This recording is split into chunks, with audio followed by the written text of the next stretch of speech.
السلام علیکم و رحمت الله و برکاته. برادران و خواهران، پدران و مادران اهل اسلام من،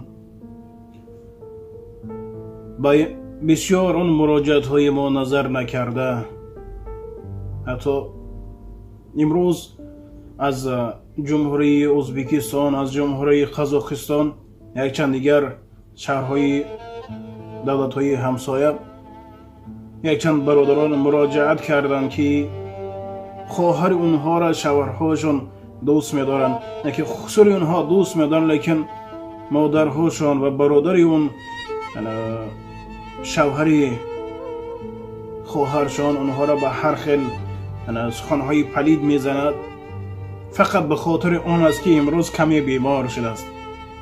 پخت و پزی اونی که میکند میخورم، اونی که تازگی که اون میکند محقول است.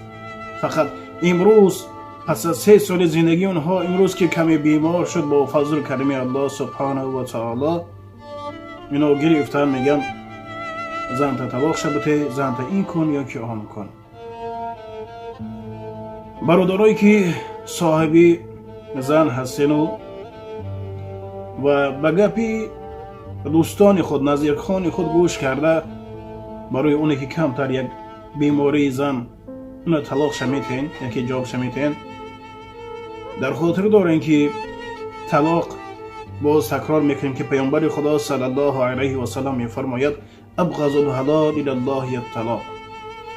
طلاق حلال است بله، لیکن یکی از بدترین طلاق، یعنی که بدترین یک حلاله که در نعمت الله تعالی است، یک اجازه الله تعالی هست، این طلاق. وقتی یک بنده به خاطر یک بیماری، به خاطر یک خوراک شور، به خاطر یک چای تلخ، یا که به خاطر یک کاسه شکسته زنش طلاق میدهد، اول اینکه در پیشگاه الله سبحانه و تعالی برای این عمل جواب میدهد.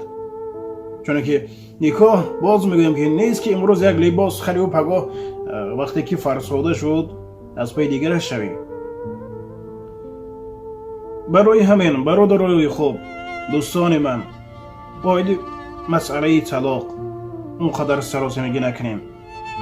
اون برادرتان باشد، اون خواهرتان باشد که مادرتان باشد، البته اگر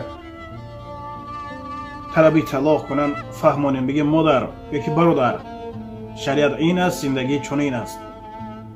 درد این از اون بنده وابستگی ندارد.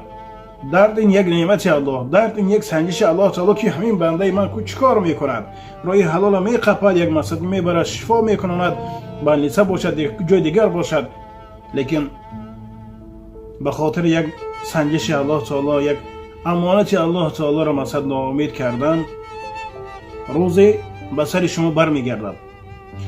و اون شخصانی که طلبی طلاق میکنین، از همون دوستان خودتان، از همون برادر خودتان میگین زنت طلاق بده، شما شاید خواهر ندارین، لیکن دوستی من، یک روز الله سبحانه و تعالی به هر یکی شما دختر نصیب میکند و اون بدی که نسبت فرزند یک انسان، دختر یک انسان کردین، حتما جواب خواهیم داد. چون که همه ما شما خوب میدونیم دنیا دنیایی برگردنده. فمن یعمل مثقال ذره خیرا یره. و فرزندی کس نیکی کردی، فرزند تو نیز نیکی میکند. و من یعمل مثقال ذره شر یره. و به کسی زیان رسانیدی، به تو نیز زیان میرسانند. به سر کسی بلا آوردی، به سر تو دو به یک بلا میارند. برای همین دوستان من، از برباد کردن عائله یک انسان، دوستی خودتان، برادرتان، اکتان، دودرتان کمی خودداری کنین. نکاح، باز میگویم، مسخره بازی نیست. نکاح این یک جوابگری مخصوصیه که هر یک زن، هر یک مرد باید قاعده و قانون خوب بداند. امروزها بسیاری هستند، حتی زنهای، نعوذ بالله، یک چند روز یک برادر رو گفتن که زنهای مسلمان از تاجیکستان، اون من طرفای ما و شما که در تاجیکستان شوهر دارند، اینجا آمدن به خاطر دوستم کار میکنم گفته بود، آمدن با دیگر مرد نکاح کردن.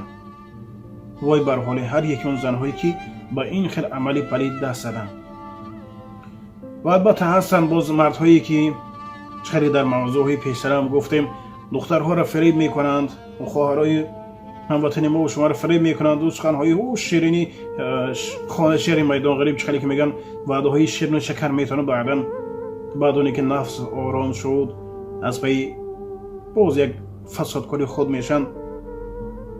از غضب الله بترسین، چون که الله تعالی نمیگه که ای بنده ای امیدی کسی دیگر در فلان روز و فلان ساعت مرگ به سر تو میاد. نه، مرگ هر لحظه و هر ساعت از پی هر یک ما و شما فقط یک اذن الله سبحانه و تعالی ما نیستیم دیگه.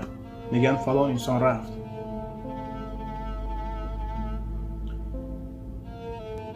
کیسر به درد گشنگی زار شود، بی درد به کی شریکی بیمار شود. یعنی که اون انسان هایی که سیر هستند و نان خوردنشان کفایه است از حال گشنه ها بیخبرند. اون انسان هایی که درد ندارند، از اون شخصی که درد دارند، اونا حتی هیچ نمی کنند که چه معما دارند. پس پیش از آنی که به یک انسان ضرر میرسانند از آخرش هم خوب فکر کنین که چی جواب میدهیم، چی کردیم و چی باید میکردیم. الله تعالی همه ما و شما را به راه راست هدایت فرماید. اگر در وقتی نوار سخنی سخت یا که دغل شده باشد، اولا الله سبحانه و تعالی ما را مغفرت کند و از همه شما معذرت میخوام. السلام علیکم و رحمت الله. با احترام دوست برادر شما امید رحمت.